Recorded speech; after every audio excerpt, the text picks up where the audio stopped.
తిరుపతి జిల్లా పాకాల మండలం కేంద్రం చాందినీ చౌక్లో శ్రీ చైతన్య టైలర్స్ అసోసియేషన్ ఆధ్వర్యంలో టైలర్స్ దినోత్సవం సందర్భంగా శనివారం సమావేశం నిర్వహించి మాట్లాడారు.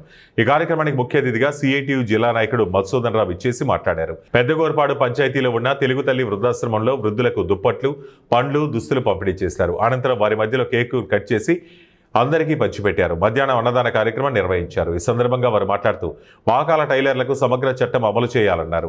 టైలర్లకు సమగ్ర చట్టం అమలు చేసి టైలర్లను ఆదుకోవాలని సిఐటియు జిల్లా నాయకుడు మధుసూదన్ రావు ప్రభుత్వానికి విజ్ఞప్తి చేశారు. కర్ణాటకలో టైలర్లకు 16,000 రూపాయలు వేతనం ఇస్తున్నారని, మన రాష్ట్రంలో కనీస వేతనం అమలు చేయాలని ప్రభుత్వాన్ని కోరారు. సంఘం ఆధ్వర్యంలో 26 సంవత్సరాలుగా టైలర్ల దినోత్సవాన్ని జరుపుకుంటున్నామని తెలియజేశారు. పాకాల మండలంలో టైలర్స్ కు సమావేశ మందిరం ఏర్పాటు చేయాలని ప్రభుత్వానికి విజ్ఞప్తి చేశారు. ఈ కార్యక్రమంలో టైలర్ సంఘం నాయకులు, సభ్యులు, మహిళా టైలర్స్ పాల్గొన్నారు. డొనేట్ చేస్తారు. మా తరపున మీకు అందరికీ ఆ అబ్బాయికి ధన్యవాదాలు తెలుపుతూ ఆ అబ్బాయిని మీరు అందరూ ఆశీర్వదించవలసిందిగా పూర్తిగా కోరుకుంటున్నాము.